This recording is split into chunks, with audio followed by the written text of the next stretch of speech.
Hello people, this is Sonali, the Melodramatic Bookworm. If you've been here before, welcome back, and if you're new to my channel, welcome to the Melodramatic Bookworm family.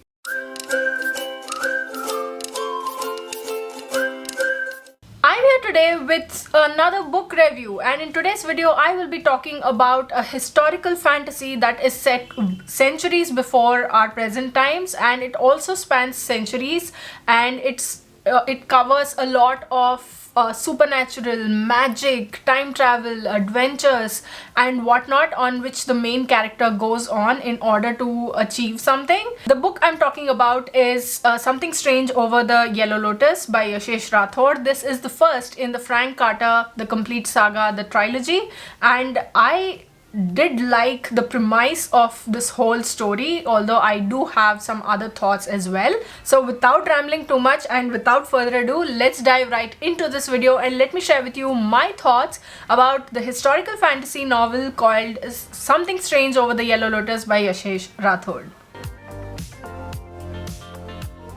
As mentioned before, Something Strange Over the Yellow Lotus is the first in the Frank Carter The Complete Saga trilogy, and it is a historical fantasy with elements of magic and sometimes a supernatural, and has a highly intriguing premise. This follows Frank Carter, who along with his family has just relocated to a new place, and one day when he goes to a place where he is asked not to go to and where he is not supposed to be, he makes a very grim discovery in the scariest way possible. He finds out soon enough that his house and the area that he and his family are living in, the surrounding area, is called the Yellow Lotus and has been cursed, and now he is facing the complete backlash of centuries and centuries of the curse working upon this area and the house in general. And now Frank Carter, who is on his own when he gets into this whole situation and he discovers all of this, he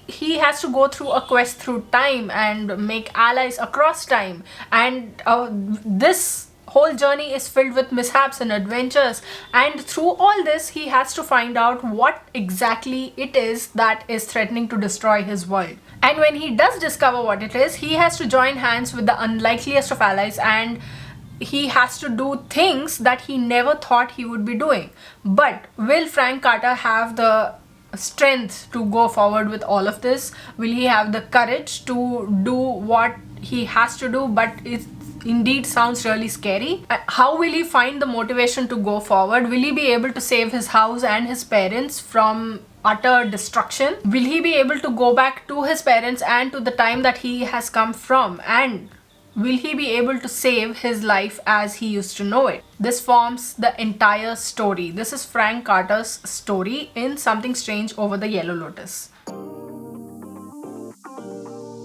There are quite a few things that I liked about this book. First and foremost is that the plotline and the premise are very entertaining. The whole talk about the present of the book is set centuries before our present times, and the past, which is set centuries before that present, and how it's going back and forth, and then warring kingdoms and conflicted peacemakers and exploring warriors and lost children, and this whole setup seems a very interesting and such a huge thing to deal with for a first-time author. It's a good choice, that's for sure.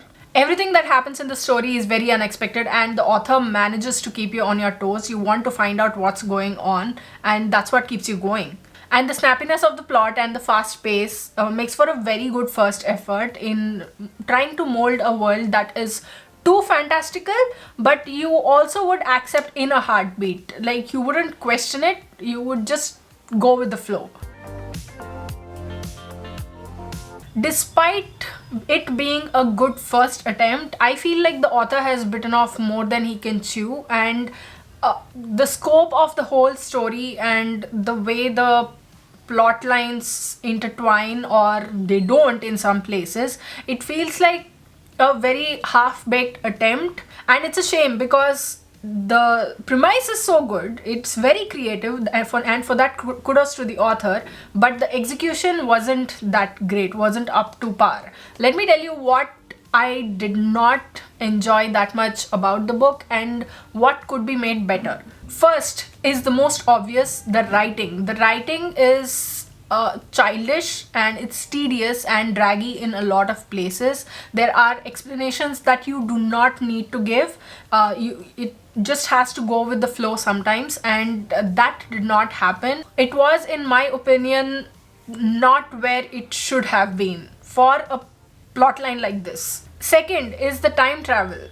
As we know that if you make a particular, even one particular change, there will be a butterfly effect. It will keep going on and on. You see in so many movies. I know time travel is not a thing in real life, but you see in movies as a theoretical concept, if you change one action in the past, you go back in time and you change one action in the past, it will have a huge effect in your present when you come back to it. When the time travel in this happens, the concept that there's not much change and he can go back to the place where he traveled back in time from, to his house on the Yellow Lotus, it was not realistic. I mean, time travel itself is not realistic, but come on, we are going with the theoretical concept here and I'm talking about realism within theory.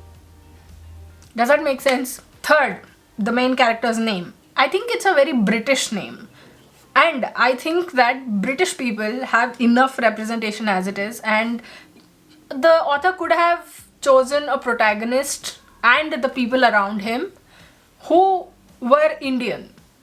Any religion, Indian, please. I would have loved to seen it. Fourth, and I think this is the second most obvious, is that it needs more editing and proofreading, which I had suggested to the author.